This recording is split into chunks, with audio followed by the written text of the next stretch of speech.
નમસ્કાર વિદ્યાર્થી મિત્રો, અત્યારે આપણે ચેપ્ટર 10 અંદાજપત્ર કરી રહ્યા છીએ, જેમાં આપણે લાસ્ટ સેશનમાં અંદાજપત્રના જે પ્રકારો હતા એના વિશે સમજૂતી મેળવી. ત્યારબાદ અંદાજપત્રના ખાતાઓની બે બાજુઓ હતી, આવક બાજુ અને ખર્ચ બાજુ. એમાં આવક બાજુમાં પણ બે પ્રકાર હતા, મહેસૂલી આવક અને મૂડી આવક, અને ખર્ચમાં પણ મહેસૂલી ખર્ચ અને મૂડી ખર્ચ. હવે પછીનો જે આપણો નેક્સ્ટ ટોપિક છે એ છે અંદાજપત્રની ખાધના પ્રકારો. જે ખાધ ઉદ્ભવે ખોટ, તો એ કયા કયા પ્રકારની હોઈ શકે, કયા પ્રકારની ખાધ છે એ ઉદ્ભવે, કયા પ્રકારની ખોટ છે એ અંદાજપત્રમાં હોઈ શકે. તો અહીંયા આપણને અંદાજપત્રની ખાધના પ્રકારો આપેલા છે. અંદાજપત્રનો સંતુલિત અને અસંતુલિત હોય છે. અસંતુલિત અંદાજપત્ર પુરાંતવાળું કે ખાધવાળું હોઈ શકે છે. જે સંતુલિત અંદાજપત્ર છે એમાં તો કોઈ પ્રશ્ન જ ઊભો નથી થતો, કેમ કે એમાં બંને બાજુઓ છે એ કેવી હોય છે, સરખી, એટલે એમાં ખાધ કે પુરાંત ન આવે.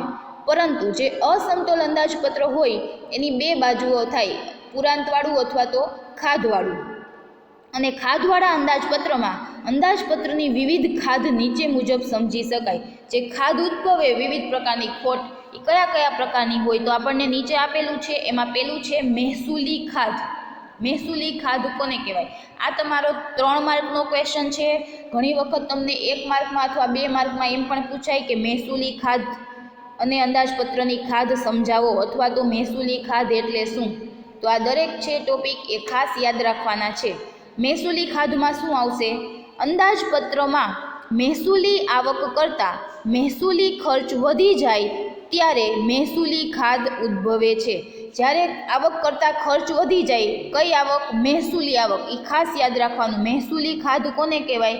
જ્યારે મહેસૂલી આવક કરતાં મહેસૂલી ખર્ચ વધી જાય, આવક કરતાં ખર્ચ વધી જાય તો જ ખાધ આવે. આવક ઓછી હોય ને ખર્ચ વધારે હોય તો જ. પણ તું કઈ આવક કરતાં ખર્ચ વધારે? મહેસૂલી આવક કરતાં મહેસૂલી ખર્ચ વધારે હોય ત્યારે મહેસૂલી ખાધ ઉદ્ભવે છે. આ પ્રકારની ખાધ એ દર્શાવે છે કે રાજ્યના ચાલુ આવક કરતાં કેવા છે? વધારે. અત્યારના જે ખર્ચાઓ છે રાજ્યના એ આવક કરતાં વધારે છે. વ્યવહારિક તથા હિસાબી દ્રષ્ટિએ આવી ખાધ તંત્રની નીચી કાર્યક્ષમતા દર્શાવે છે. ખાધ છે એ કોઈ પણ અંદાજપત્ર માટે સારી બાબત ન કહેવાય. કોઈ પણ સરકાર હોય એના માટે ખાધ ઉદ્ભવે તો એ શું કહેવાય? એની કાર્યક્ષમતા છે એ નીચી કહેવાય. મૂડી ખાતાની આવકમાંથી આ ખાધ ભરપાઈ કરવાના પ્રયત્ન થઈ શકે છે. હવે મહેસૂલી ખાધ છે એ શેમાંથી ભરપાઈ કરવાની થાય? તો એ પણ MCQમાં પૂછાય. તો કે મૂડી ખાતાની જે આવક હોય એમાંથી આ પ્રકારની ખાધ છે એને પૂરી કરવામાં આવે છે. તો મૂડી ખાતાની આવકમાંથી મહેસૂલી ખાધ છે એ ભરપાઈ કરવામાં આવે છે. પછી છે અંદાજપત્રની ખાધ. અંદાજપત્રમાં બે ભાગ હોય છે, મહેસૂલી ખાતું અને મૂડી ખાતું. જ્યારે મહેસૂલી અને મૂડી ખાતાની કુલ આવક કરતાં મહેસૂલી અને મૂડી ખર્ચ વધારે હોય ત્યારે સમગ્ર અંદાજપત્ર ખાધવાળું ગણાય, માટે તેને અંદાજપત્રીય ખાધ કહેવાય. કાલે આપણે અંદાજપત્રના બે ખાતા જોયા હતા ને, આવક બાજુ અને ખર્ચ બાજુ.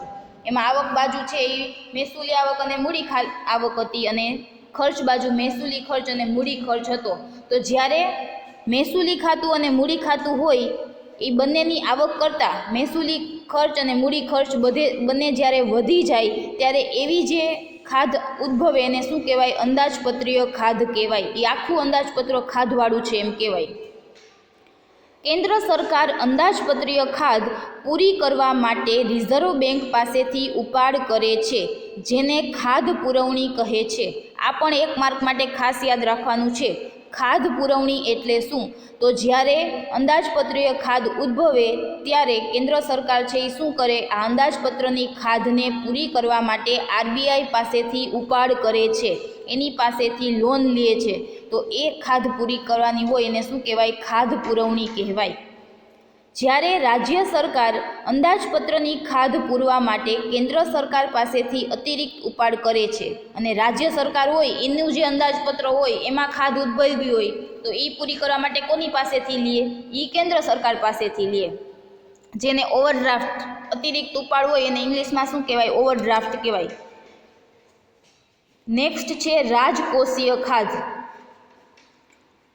રાજ્ય સરકાર બજારમાંથી જે નાણાંનું ધિરાણ મેળવે તેને મૂડી ખાતાની આવક કહેવાય.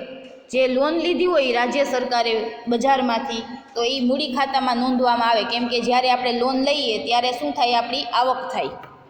પણ વાસ્તવિક વ્યવહારમાં તે શું છે, દેવું છે, કેમ કે લીધેલી લોન છે એને અત્યારે નહીં પરંતુ ભવિષ્યમાં તો ભરપાઈ કરવાની જ હોય છે, એટલે એ શું થાય, દેવું થાય.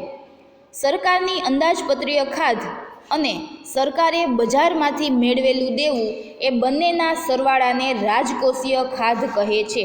રાજકોષીય ખાધ કોને કહેવાય, તો અંદાજપત્રની ખાધ અને બજારમાંથી જે પણ કાંઈ લોન લીધી છે એ જે દેવું છે તો એ બંનેનો જ્યારે સરવાળો કરવામાં આવે તો એને કેવી કહેવાય, એને રાજકોષીય ખાધ કહેવાય. આમ રાજકોષીય ખાધ અંદાજપત્રની ખાધ કરતાં હંમેશા વધુ જ હોય, કેમ કે એમાં વધારાનું દેવું છે એ એડ કરવામાં આવે છે, એટલા માટે એ કેવી આવે, અંદાજપત્રના ખાધ કરતાં હંમેશા વધુ જ આવે. અહીંયા આપેલું છે રાજકોષીય ખાધ ઇઝ ઇક્વલ ટુ કુલ ખર્ચ માઇનસ કુલ આવક, એટલે કે બજારમાંથી મેળવેલા દેવા સિવાયની જે પણ કાંઈ આવક ને ખર્ચ હોય એ, અથવા તો અંદાજપત્રની ખાધ પ્લસ બજારમાંથી મેળવેલ દેવાની રકમ. આપણે રાજકોષીય ખાધ ઇઝ ઇક્વલ ટુ અંદાજપત્રની ખાધ પ્લસ બજારમાંથી મેળવેલ દેવાની રકમ એટલું જ યાદ રાખવાનું છે. અને છેલ્લી જે ખાધ છે એ છે પ્રાથમિક ખાધ. રાજકોષીય ખાધમાંથી વ્યાજની ચૂકવણી બાદ કરવામાં આવે તેને પ્રાથમિક ખાધ કહેવાય. રાજકોષીય ખાધ હતી એમાં આખી લોન છે એ એમાં સમાઈ જાય, પરંતુ એની જે વ્યાજની ચૂકવણી હોય એ એમાં જ્યારે બાદ કરવામાં આવે તો એને શું કહેવાય, એને પ્રાથમિક ખાધ કહેવાય. કેમ કે આપણે જે પણ કાંઈ લોન લીધી હોય એ લોનના બદલામાં આપણે શું ચૂકવવું પડે છે, વ્યાજ ચૂકવવું પડે છે. અને એ જે વ્યાજની રકમ છે એ મૂળ રકમ કરતાં વધારાની રકમ છે. 10 લાખની લોન લીધી હોય અને એના ઉપર 10,000 વ્યાજ ચૂકવતા હોય તો 10 લાખ તો ભરવાના જ છે, પ્લસમાં જ્યાં સુધી આપણે એ લોનની ભરપાઈ ન કરી ત્યાં સુધી આપણે વધારાના 10,000 છે એ વ્યાજ પેટે ચૂકવવાના છે. રાજ્યને દેવાના વ્યાજની ચૂકવણી બોજો સર્જે છે. હવે જે વ્યાજ ચૂકવવાનું થાય આ લોન લીધેલું એ રાજ્ય માટે શું કહેવાય, એક પ્રકારનો બોજો કહેવાય, કેમ કે એ વધારાની રકમ છે એ વ્યાજ સ્વરૂપે એને ચૂકવવી પડે છે. પરંતુ આ બોજો વર્તમાનના કામને કારણે નથી.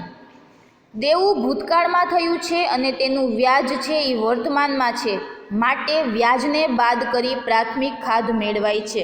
લોન છે એ ભૂતકાળમાં લીધી છે અને એનું વ્યાજ છે એ વર્તમાનમાં ચૂકવવાનું છે, તો એટલા માટે શું કરવામાં આવે કે તેનું વ્યાજ છે એ અત્યારે વર્તમાનમાં બાદ કરવામાં આવે અને પછી જે ખાધ મળે એને શું કહેવાય, પ્રાથમિક ખાધ કહેવાય, જે ચાલુ વર્ષના આવક અને ખર્ચનો અંદાજ આપે છે.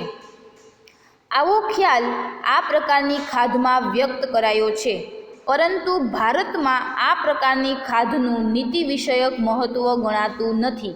ભારતમાં પ્રાથમિક ખાધ છે એને બહુ મહત્ત્વ આપવામાં આવતું નથી.